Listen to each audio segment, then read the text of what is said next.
Hello and welcome to episode 14 of Rouse and Roach. I'm Tom Rouse. I'm joined by Billy Roach over in Cardigan. Happy New Year, Billy. Happy New Year, Mr. Rouse. Blwyddyn newydd dda, as we Yes. say in these waters. Bless you. Indeed, yeah. Did you have a nice New Year? I enjoyed your 8-second video of you counting down. Yeah, well, it was a well-travelled, because I came up to see you the weekend before, and then drove from yours down to Cardiff on New Year's Eve, nearly said New Year's Day, and then met up with some of our university friends, and yeah, it flew by, as New Year always seems to. Yeah. It seems to gradually. I think we started, but the party started at like 6, and we were like, oh, it's only 8 o'clock, it's only 9 o'clock, and then all of a sudden, oh my god, it's midnight. So yeah, what sort of festivities were on offer? We played some board games. It was Simon and Dan from our Star Wars special. They were there, and Simon, I think so, yeah, it was Simon had Cards Against Humanity against Star Wars. They were all Star Wars based. So that was funny purely because the people who were there, some of the Simon, his wife knows quite a bit about Star Wars, and Dan, but then you had other people who didn't know much about Star Wars and like, what the hell's a Wookiee, and so they obviously trying to pick from them. We played a few other board games, beer pong, and general tomfoolery, and obviously the countdown, listening to Craig David. What did you think of Craig Honestly, David? I can't remember much of Craig David. Just remember shouting abuse at him, just saying, "Get off! We want to count down." Yeah, so I don't. It was pretty disappointing. Well, I couldn't tell you, Tom, because I can't remember. I'll tell you, but the countdown. I spent my evening watching Ben Stokes documentaries on Sky Sports. Yeah. As is tradition. From this year onwards. Yeah. Well, last year I watched the Bobby Robson documentary, so it is becoming a somewhat of a theme. tradition. But then, because I don't have a TV through an aerial, I have to watch through iPlayer. Yeah. And there is a 2-minute delay. So I knew that it was midnight. Yeah. And everybody else, the fireworks going off, people next door celebrating or whatever. And then I have to wait a further 2 minutes for the fireworks to start. But then, when they did start, it felt like they were a lot shorter and a lot less grandiose than previous years. I'd seen on social media and stuff that a lot of places were using drones and stuff as well, as opposed to fireworks. So I don't know whether people are making a more conscious effort to use less, because obviously, especially probably in London, a lot of those fireworks are going to end up in the River Thames. Yeah. And obviously all the the pollution it causes alongside that. So whether they're thinking more in terms of an environmentally friendly. It was certainly mentioned in Australia as well, obviously with the bushfires at the moment. But yeah, they said that they weren't going to do these laser things this year. They were going to wait until next year. But I was thinking, well, surely just keep what you've got, for next year. Because what if one of them goes rogue, or what if and sets something else on fire? It's going to be absolute carnage. Well, there was. I can't remember what country it was in off the top of my head, but I remember hearing about one of the the lanterns. You hear it time and time out because they're popular at weddings and blah blah blah. But someone had in this country, I think it might have even been Australia, or had set them off, and it ended up in this monkey sanctuary, and it torched this whole monkey, the whole habitat. Jesus. And this monkey. I think only a handful of the monkeys had survived because as a result of people setting off these. So there are other obviously ways of celebrating it and stuff. But yeah, it was just, but no, it was. Especially, I know you were busy. You spent New Year's Day with your family and watched the football and etc. And it was nice to see all of our. We don't get to see each other a lot, so it was great to see. Especially Simon and of the four of us, Simon and Becky now got their 2 sons, so they struggle sometimes to get babysitters and stuff like that. Yeah. And when we do, me and you travelling down to Cardiff, because that seems to be the common venue now. It does seem difficult for us all to catch up. But anyway, yeah. So you said you've got the next point of interest, and it hasn't affected Chelsea this year. And I personally can't remember the last time it did affect Chelsea. But Well, FA the Cup transfer no. FA Cup replays. Yeah, I was just talking to because I know you mentioned it on your YouTube channel. I saw you'd put a tweet out yesterday, and I was thinking, I saw you'd put up a couple of different scenarios. Yeah. Of what should happen, and I thought to read them out to you. You can read them out, and then I'll pass a comment on what I thought. So the first one would be that if a lower league team gets drawn against any Premier League team, I'll start again. If two teams from the same division and any same division get drawn against each other, the game should go straight to penalties. After 90 minutes, not just straight to penalty. Straight. Not just kick off penalties. For the beginning. Well, there we go. Done. It would have been better on Saturday. I had to sit through 90 minutes of that awful tripe. So if a lower league team gets drawn against the Premier League team, then it should automatically be a replay if there's a draw. Cool. Home or away. Cool. Then a lower league team. Now somebody else pointed out. So say they picked a Championship team against a Premier League team, but having thought about it now, I think it probably has to be League 2 or lower. Yeah. If a lower league team gets drawn at home, they get a replay. If a lower league team gets drawn away, then they have to play extra time and penalties, so a result is there. But they've sort of you give them a little bit of extra chance then with extra time. Yeah. But somebody pointed out that you can't have so many different rules during one competition. It has to be the same across the board. All right, well, what did you think? Because I don't want to eradicate replays, because for the lower teams it is a huge thing for them. Like Burton Albion, their success in recent years is based off one replay against Manchester United in 2008 or 2009. Well, and then they drew against them at home, and then they invested all that money, and they were able to build a stadium and bring new players to the team and stuff like that. And then eventually they got to the Championship, and they spent 2 years in the Championship, which is a huge thing for Burton Albion. They were a non-league team. Well, I remember they were, when we were in uni, they were the team that we did one of our Road to Glory challenges where we competed. Yeah. But then they got to the semi-final, didn't they? Last year, yeah. But that was in the League Cup and stuff. So even that. When I read through the thing, you probably know a lot more about this than I do in terms of the financial stuff. But I just thought, to help simplify yours, keep goes to penalties or whatever if it's the same league and stuff. But if a lower league club gets drawn against a team in the division above, to a certain extent, it's pretty simple. That it should automatically be up to either up to, or it's a home tie for the lower league club. So, for example, like Burton could host Man City, but then at the same time, you could lose the funds or something. You know more about the funds if it's financially. It's much better for them to play away from home, because obviously the ticket receipts, I think they split 50-50 in the FA Cup for a long way in the competition. I'm sure it must change at some point, but so that's why it's such a big deal. That's the I think that's because some would prefer it at home, because obviously then it's the home advantage, and it's such a small ground, and then you've got the likes of them playing in such a small. Whether you turn around and they have the choice, they can pick home or away, or something like that. But it's difficult. It depends what's more beneficial. Is it more beneficial for them to win the tie and progress, or is it more beneficial for them to have the gate receipt? Obviously having them at home, and they could still lose, but they've held. Man City has come, gone down to. Well, they could go to Burton, keep using the same. Liverpool playing in such and such. You've got you could have Tranmere. Yeah. And what flight was it? AFC. Fylde played Sheffield United. Yeah. They were the lowest. Were they the lowest team left? In the previous round. In the previous round, and they went to Sheffield United. Okay, they're a Premier League team now.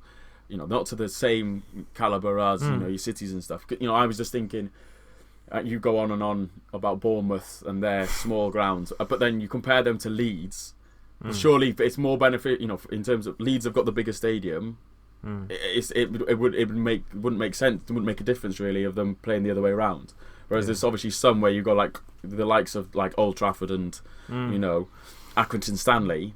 It's a massive difference, isn't it? Yeah. I don't know. It's a nice thought, but I don't think there's an easy, like you say, simple solution. Well, you just mentioned Leeds? Then did you watch the game yesterday? I didn't watch. No, I had I coach on a Monday.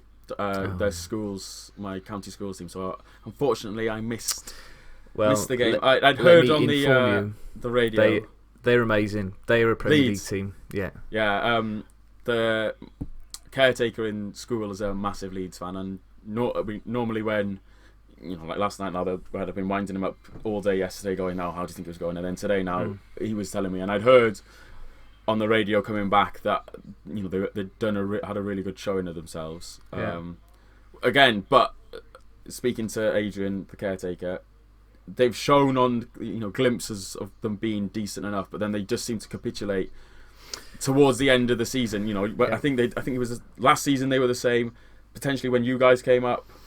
No, they weren't very good that season. The season before that, they definitely should have got promoted. They really fell away then. I think it's 16, always 17. They seem to get there close. So I can't remember who it was.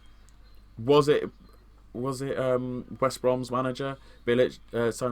Saying that he's the same. He put Bielsa in the same category in terms of their influence as Pochettino and Guardiola.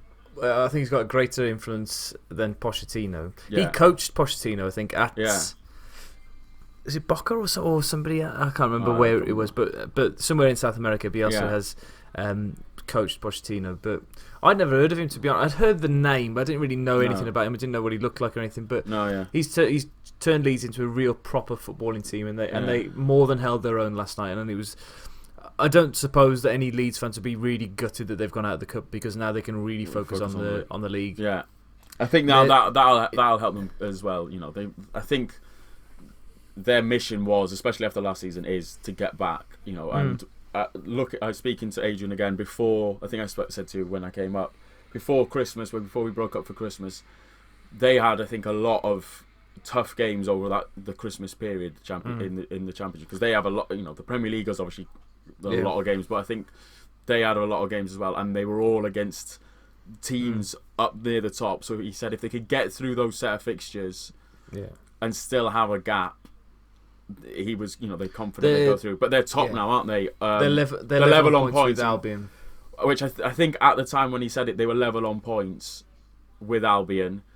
I don't know what the points difference was now, but I think it's similar to what it is now. Yeah. He said as long as they can stay in the top two after Christmas, he was confident they'd go up. I think that what they were saying yesterday on the match of the day was that Bielsa has learnt this season that he can't flog the players as much as he did at the start of last season, because they were mad. The amount of running that they used to do. Yeah. There was that video that did the rounds at the beginning of last season of them all tracking back to snuff out an attack, and it was amazing. It was like 8 players that ran back to get one player out of the way. Yeah, outstanding. But they've sort of slowed down a little bit so that they were able to play the same way through the whole season. And it's probably similar, with the Championship is probably where you have got to, over the course of the season, just contain yourself and rotate more. Probably not more than the Premier League, but because Premier League teams have got the Champions League, and you're like Wolves now this season. You guys have realised as well. The Europa League and blah blah blah blah blah, and the cups. You're expected to progress more. Whereas Leeds now, like you say, no one's really going to care that Leeds went out to Arsenal if they get promoted. If they'd have lost to a lower league club, they would. They still won't be the shock of the game, the rounds and stuff. But yeah. So it got me thinking as well last night that there's no other team that I want to get promoted, obviously, other than Wolves, more so than Leeds. Yeah. Because they are a Premier League team. They are a massive team. If you'd have said 15, 20 years ago that they would, after 2003, 2004 they got relegated, they still wouldn't be in the Premier League. It's like a team like Arsenal getting relegated. Is there any other teams, Billy, that you Forest think deserved? Yeah, Forest. I was talking. So before I came up to see you, I went and saw one of my other friends, Reese. And we've had a couple of discussions in terms of it. I think he always brings it up, these discussions, and he said, "Oh, what's your ultimate Premier League? It's if who would you have in your Premier League?" Forest is always one. Sheffield United, mentioned. Leeds. I'm trying to think if there's anyone else off the top of my head. Sunderland, Sheffield Wednesday, one for me. Sheffield Wednesday. I always remember growing up Bolton being. I know they're not probably a big team, but I always remember Bolton because, especially being a Chelsea fan, because we won. It's in the we won. That's where we won our first Premier League, was against Bolton. And I think then the year after, we played them I think we won the Premier League either at Bolton one year, and then the following year we lifted the trophy, or it was. I think he did it twice there, because I'm sure Lampard scored. So I think Bolton for me is always going to be in my memory of the Premier League purely because of us winning the Premier League there and stuff. I'm trying to think of anyone else off the top of my head. Coventry City. Yeah. Oh, that's the only other story that I wanted to touch on, Billy. Do you know that the strange thing about the draw between Coventry City, or Coventry City's FA Cup draw, or more so Birmingham City's FA Cup draw? Nope. So it's the only time that B and C have been drawn to. No. So the draw was for the home team was Bristol Rovers or Coventry City. And they'll play against Birmingham City. Now, Birmingham City have loaned their ground for the season to Coventry City. Right. So so if Coventry City beat Bristol Rovers, so Birmingham City will play as the away team at St Andrews, which I think is amazing. Yeah, that's pretty. It's pretty strange. It's probably the same. You think of like the San Siro. I can't think if there's been any other grounds off the top of my head, but like the San Siro is one the Allianz with the Allianz, yeah. But yeah, there was one thing I wanted to bring up on. We've already mentioned him once, but apparently I haven't looked, I haven't seen anything, but I was just on the news before we came on. Stokes is at it again. Oh yes, please. With your, I was going to bring it up, but I've waited and waited and waited. Yeah, I haven't got a chance to watch it because, Billy, I've been at a pantomime all afternoon. Well, you are. I was going to say you are a villain. Oh, no, I haven't. I should have said. You are a pantomime villain, I will say, yeah. I tell you what, pantomimes have gone downhill a lot.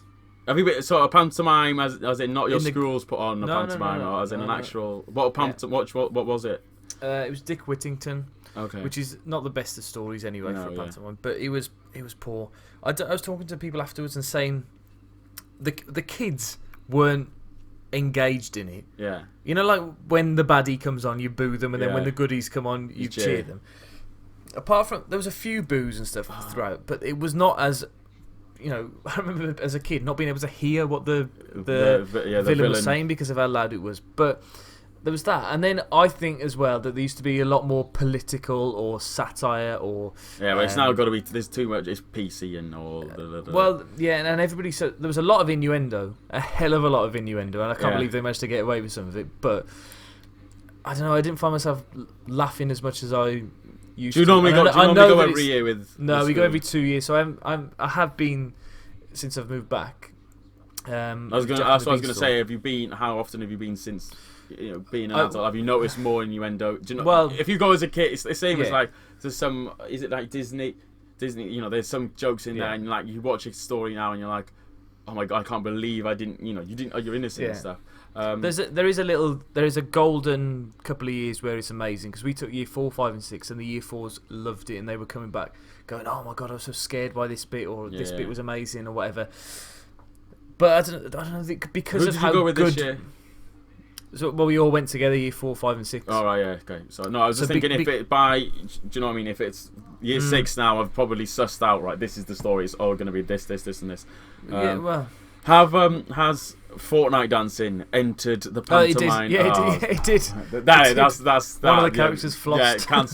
Yeah, that's it. It's game over. Just finish it there and then. There's no point. But anyway, back to your original question, which was Ben Stokes. Yeah. Again, I haven't seen it, but I saw yesterday where he smashed 72 off 40 odd balls, something like that, which gave England a bigger lead to try and defend. But it sounded very dramatic. I haven't had a chance to watch it yet, but they were made to work very hard by South Africa because it went down to the last half an hour, and it's topical as well because all this week there's been talk of changing test matches from 5 days to 4 days. Okay. This of course goes to the last half an hour of the 5th day, and the team wins it, and there were 2 results still possible in the last half hour. South Africa wouldn't have won it because they needed nearly 200 runs, but the way that they battled and had to play against their natural instincts made it a great test match, and that's what Test match cricket is. It's a Yeah. test of all of your skills. Can you concentrate for a long time? Can you play against your natural will? Yeah. And can you race along when you have to? And can you stop or bowl well or declare at the right time? There's so many nuances in the game which will be lost if it goes to a 4-day game. Yeah. But it's just I just found it hilarious that we ended the last decade with you with your passion for Ben Stokes and me giving you that book, and now the last past podcast being on that, and now we've started the first one with Ben Stokes again in the headlines. The beginning and the end and everything. Yeah. So, but there we are. The end of the last podcast, we sort of touched upon it about slightly changing the format and stuff, and we had a little brief team meeting within the podcast. But we're going to try something different, I think, at least for the next maybe few months, to trial it out and see what you guys as the listeners think. So we were going to do our top 3 or something films and stuff, but after recording the podcast, we had a chat and we decided that the first podcast of every month we're going to do like a sports film / documentary review, where we each recommend a film or documentary to each other to watch, and take one from you guys as listeners, and then the rest you can recommend then the next one. And then recommend the listeners can recommend the next one, and so forth and so forth. And then the other weeks, I think we'll probably introduce as we go along. We'll come to them. As we go along, but we'll still have the same probably top 3 sort of things in at some point, and sport. It's still going to be a sports. Is going to be part of it. So if you hate this bit, don't give up. We're still keeping the old format as well. Just we just thought we'd try something different. So, and at this point. I was going to say, do you want to plug away, Tom? We can plug our social medias because we have tweeted now off this. I tweeted we yesterday. have had response. So, Shiv got back to you, didn't he? He's been subscribed to my channel for a long time. I think I don't know who it is, but looking at the tweet, it was to you. I'm guessing, did you retweet it? And he tweeted. Yeah, that's right. Yeah, because it came up as you. So Shiv tweeted back to. I mentioned it because I was speaking to a lot of people, and Twitter seems to be probably 3rd, 4th, maybe even 10th in terms of social media. I know me and you use it. Me and you use it quite regularly. Facebook and Facebook and Instagram seems to be the most popular. Snapchat, TikTok, if that's even the social media, and all this stuff, which we have no clue about. Bebo's, but no, Bebo's not back. But so I mentioned it to a few people in work and stuff, and got people to follow us on Twitter as a result. So you can follow us at Rouse Roach. Yeah, I was going to say, what is the? We haven't mentioned it yet. Yeah, so that's the main one we're probably gonna. That's the main one we're probably going to use, isn't it, moving forward? Rather than Instagram. We don't have a Facebook page. If anyone wants to make us a Facebook it'll have to be one of us too, Billy. Yeah. But anyway, we need to hurry up. So this week, Shiv said that we need to watch Coach Carter, which was going to be one of your choices for me. We'll do that soon. Yeah. This week, you told me to watch Rush, the film about Niki Lauda and James Hunt. Yeah. I told you to watch Invictus, the film about the 1995 World Cup final. Rugby World Cup. We'll start with you because we've spoken about Rush on a previous podcast. So if we start with you, because obviously it is a ground we've already trodden on. So at least then you can. Yeah. So what I was thinking just now, what we'll do with these films as well is we'll ask each other, would you watch the film again? Because I think that's the sign of really good films that you want to watch it again. And my answer for this would be, unfortunately, Billy, no. Really? Yes, because I don't think that I learnt anything new. Yeah. Now, I know that you explained the rivalry, and I've just read a little bit about it now and its historical accuracy. Yeah. And I know that you said. I think I just explained when I went through the story previously. I think that's what it is. I've just given a very good account of the story. Yeah. So it was. I didn't hate the film. It was No, okay. I didn't fall asleep in it. I had to watch it in 2 goes. But that wasn't because it was boring. It was because I just watched Man United against Wolves, and that was really boring. So that had taken it out of me. But yeah, and the problem with biopics, which this isn't really a biopic, it has to emphasise things that are not necessarily true to make it more interesting. So I've just read now, and I sort of guessed as the film was going along that Hunt and Lauda weren't real enemies. No, they were just sort of competing in that 1976 Formula One season. But I've just read now that they shared a flat and stuff. When they were really good. They were 3. really good friends. Definitely towards the end of their career. I think the end. The scene with the where they're at the plane and stuff. I think that's probably a more true representation of their relationship as opposed to them. It almost looks as though they hate their guts to one point. But carry on. Yeah. So the 2 lead actors, Chris Hemsworth, is he Thor? Yeah. I thought he was really good as James Hunt. I believe that he was a sort of rebel and arrogant and lad. But I didn't like. I've just had to Google his name, Daniel Brühl, who as Lauda. Yeah. Now I didn't know at the time. I could tell that he wasn't Austrian. Yeah. But he was horrible. I didn't enjoy listening to his voice and his teeth as well. Yeah. I assume that they are mock teeth.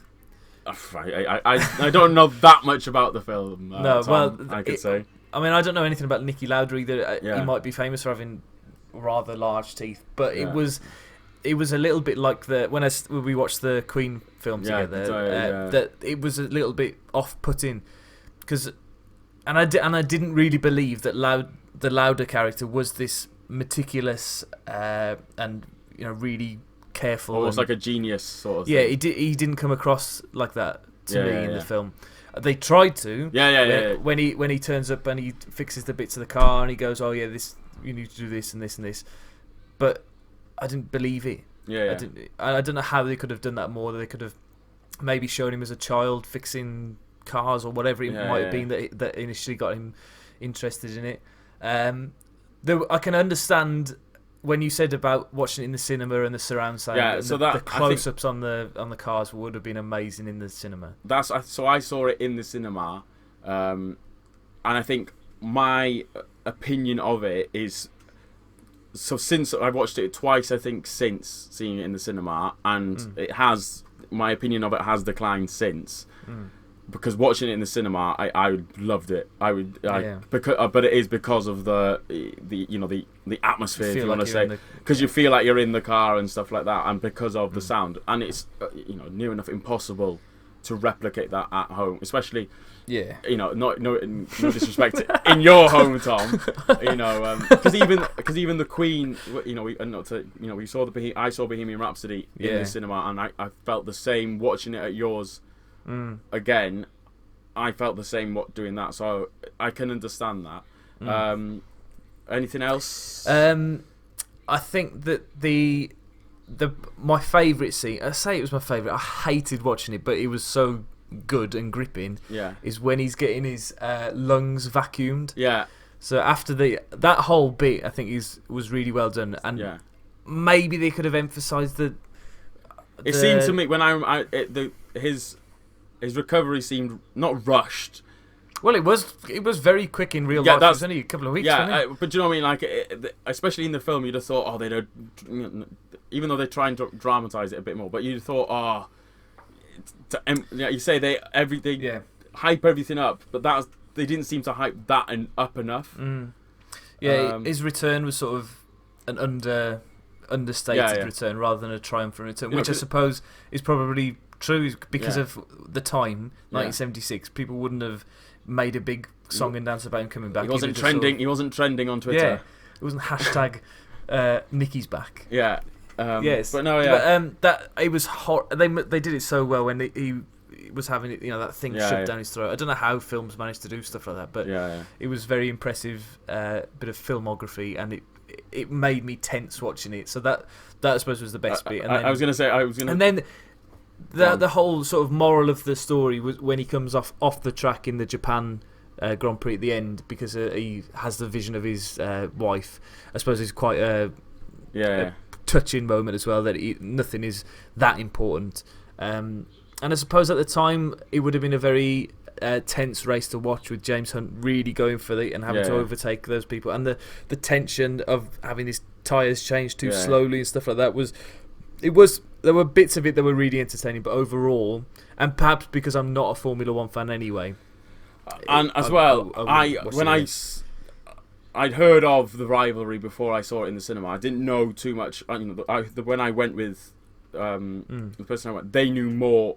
They'd chosen the film. I'd gone with them, and so they knew more about it than me. So I didn't know what happened and all this stuff. So this was all new to me. Whereas, again, because we've spoken about it on the podcast, you had an idea of what was coming, da da da da da da. So maybe that took it away from the story, so to speak.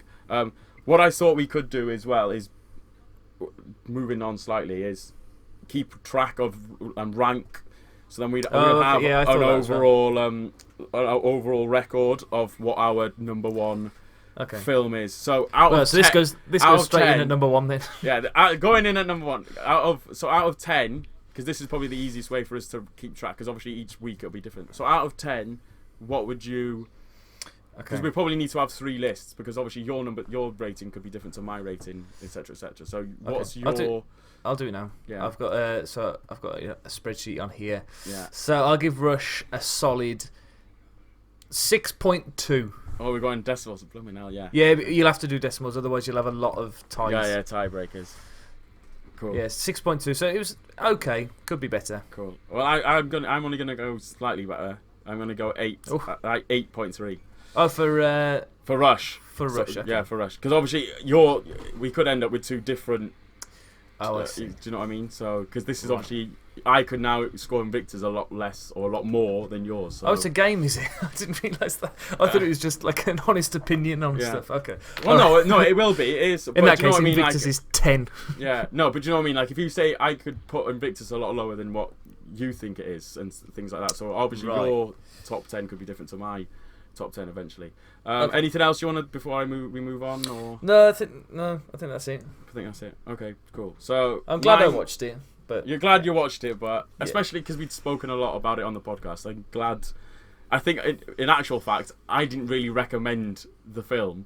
I think you said. Oh, did I just say? You just said Rush. You mentioned Rush a lot. I'll watch that for you, and you can watch this. I was like, and to be fair, it probably would have eventually been one of my recommendations. For you, but I think it fits in quite nicely because with Invictus, because it's a similar sort of thing. It's another biopic. It's about directed by Clint Eastwood, which I didn't know. And Nelson Mandela. It's about Nelson Mandela and the South African Rugby World Cup team, in particular, Francois Pienaar. Mandela's played by Morgan Freeman. I nearly said someone else then.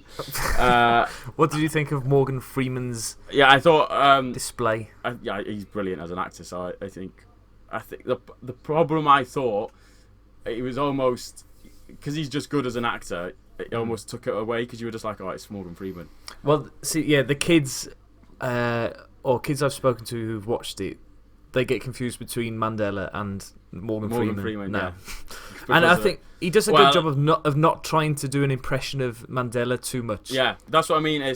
He's just such a good actor. Because I was obviously not getting confused, but because he's played. He's not his name. He's been in Shawshank Redemption, where obviously he was in prison.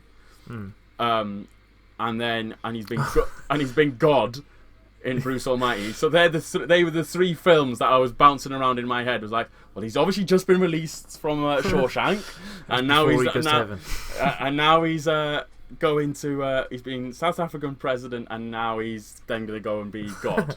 But no, that was just a little thing that kept popping in out of my mind. And then Francois Pienaar was played by Matt Damon.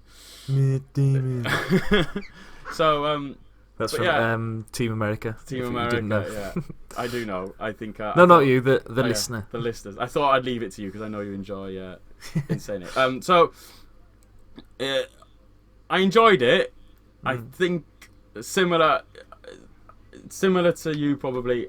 I went in with high expectations, and I do think I went in with too high expectations. In terms of a sport film, I don't really think there was much in terms of in the sporting context, if that makes any sense. But it's not about the sport. That's what I mean. That's what I mean. So, as a sports film, if you were looking purely at the sporting aspect of it, it wasn't very. Not that it wasn't very good, but because it was more about the political. Yeah, and the bringing together of a country, that element of it, great. It makes me cry every time. At the end when there's that little black boy who hugs the white police officers, I just think, my god, that's the best. I mean, that it wouldn't have happened. No, but anyway, there's a lot of things I thought they could have done differently. Like I watched it. When did I watch it? Not last night. The night before. And then last night I was obviously coaching. And then since coming home, I've watched a couple of clips of the actual. And I watched a 7-minute document, little. I think it was back in 2015, so 20 years on. Yeah. And that did a better job summarising the rugby element of it, because it ends with the climax of the film is the referee watching his watch for 3 seconds. So I was like, okay. Whereas they've done a really good. They don't really deviate from the true story, and that I think summarises it perfectly, because that's obviously how it. How the rugby match ends. There's quite a lot of clips on YouTube where you can watch scenes side by side, and a rugby must be so hard to choreograph because of bodies everywhere. But you watch them; they're very, very close. But it was basically a lot of the rugby was scrums. The amount of times you had an undershot of the scrum, I was like you could literally do a drinking game with how many. And ending with that, I thought they could have slightly altered it, because obviously South Africa scored the drop goal to win the game, but then I think it was however many minutes after, they still had to contain. I think there was quite a few, but they could have slightly deviated it to made it more dramatic, that similar to when England won it and it was the last kick of the game. Not saying it should have been the last kick of the game, but ending the game with the referee looking at his watch and it just counting down. I was like, this is a bit of an anticlimactic. That as well, trying to make John Olumo like he doesn't look like John Olumo, does he? Yeah, and that's the first time you hear of him really is in that game, and I know who he is, but if you hadn't seen it before, you're not really going to care who he is. But I thought they could have, didn't have to make it a feature, but maybe see New Zealand follow their path as well to the final, and him dominating and stuff like that. But that's the thing. It's not a film about the Rugby World Cup. It's a film that's about what I mean. South Africa, isn't it? So that's what I mean. If they were, this is in terms of a sport. If they're sporting, is there a conversation between Mandela and Francois Pienaar when they talk about Jonah Lomu and how they're going to stop him? Yeah, there is, because South Africa did really well. Like looking at this document, they were hopeless. Yeah, they were. What was this? They lose to England a year before the tournament or something like that. Yeah, they got absolutely smashed by England. I don't know if it's that game or then they do another game after. And this is the only time in the whole film really where you see Pienaar in terms of his leadership in the rugby sort of things. You don't really see him motivate the players much after that. Is when he says about the taste of defeat, when he does the drink with the can. Because one of the players goes in and tries this drink and he says he doesn't like it, and then he goes around and gives all of you going to drink this, and we're going to do a toast, and this is the taste of defeat, and he drinks it and he hates it, and he throws the can and blah blah blah.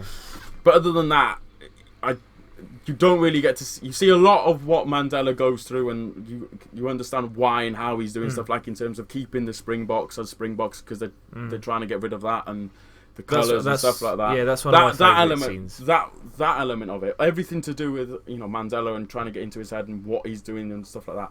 That side of the film was really good.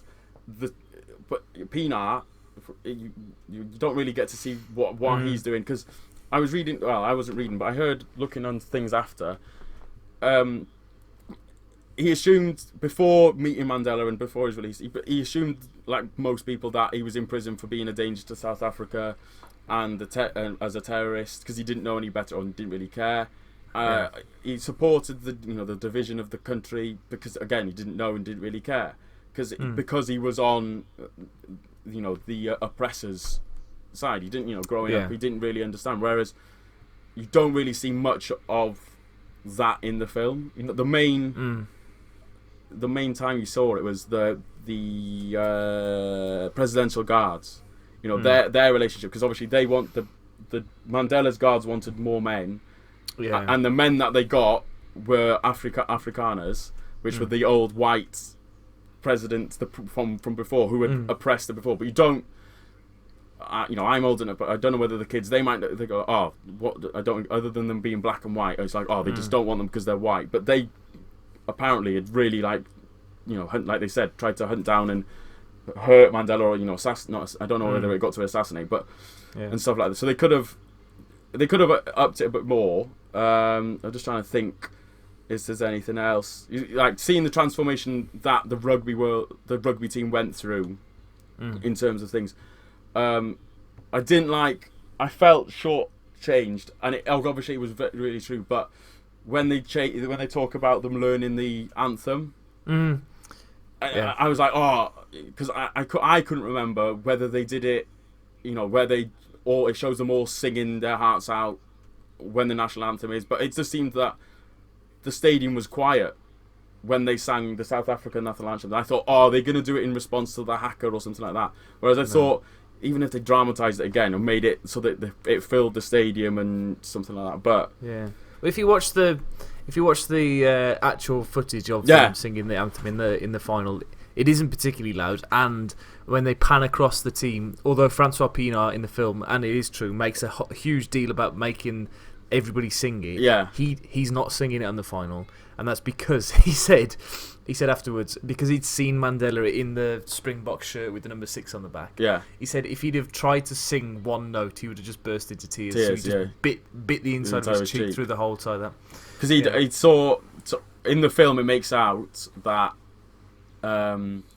that's the first time they see him is when he comes out.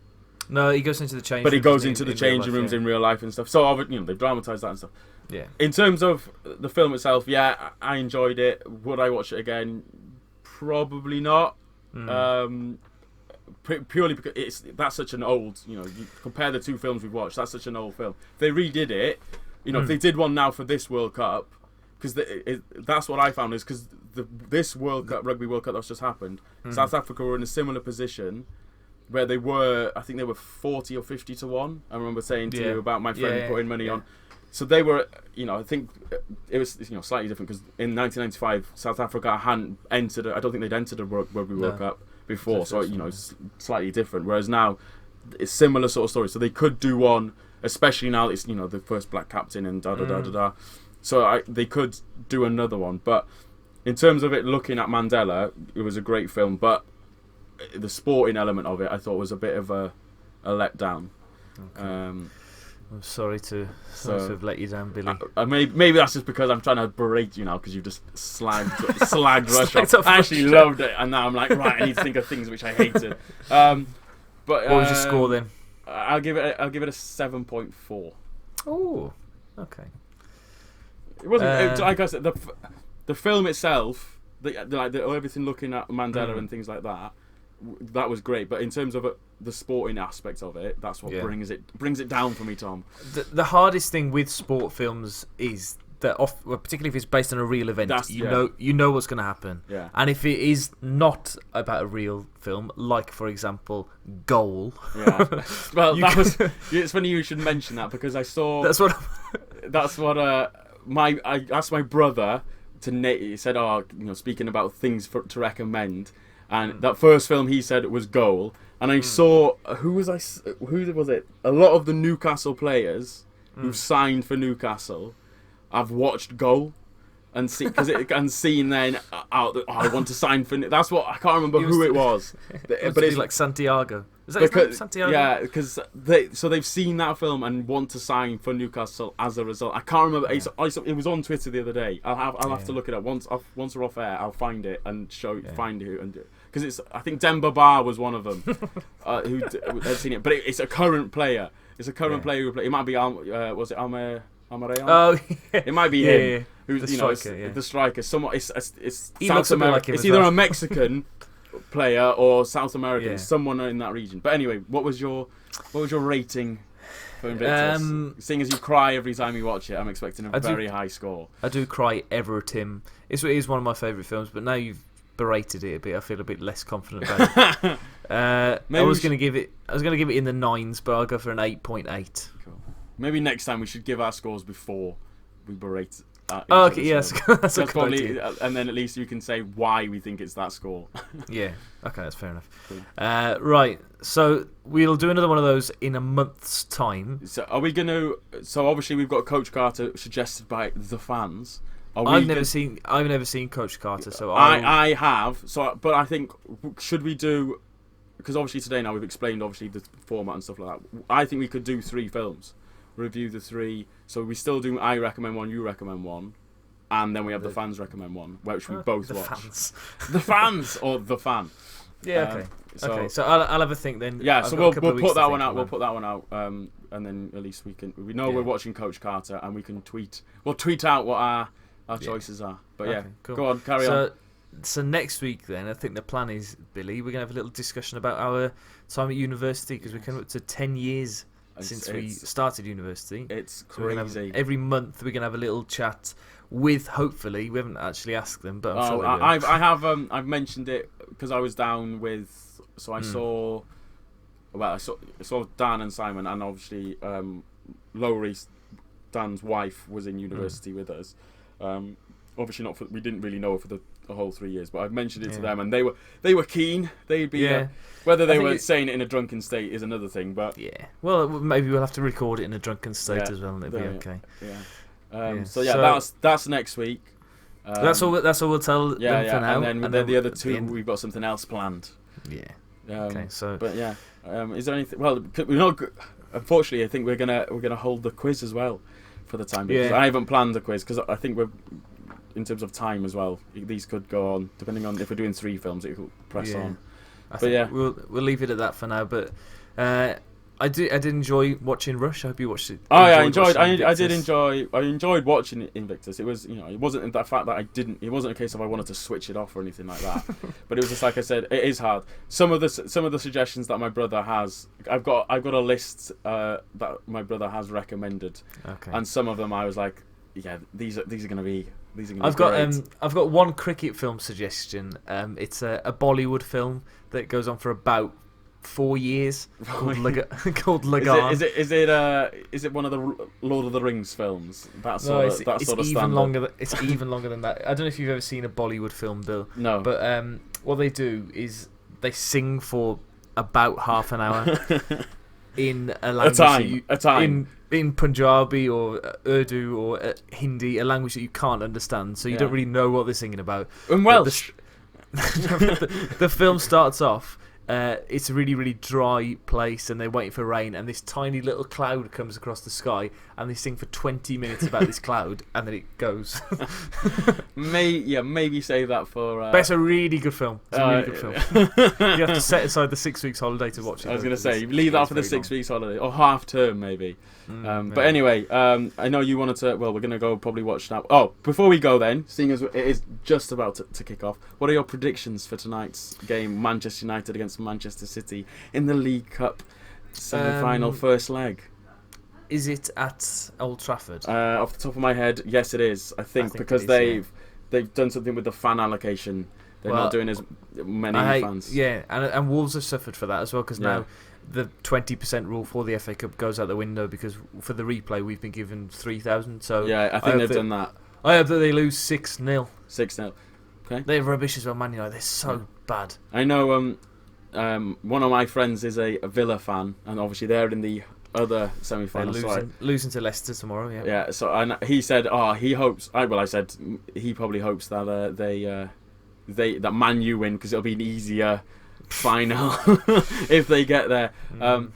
I think Leicester. It's probably going to be a Leicester Man City final is what it's going to be, and I think that'll be a good final. It would be the most competitive final. Yeah. Certainly. I think City will win it tonight. I don't think 6-0.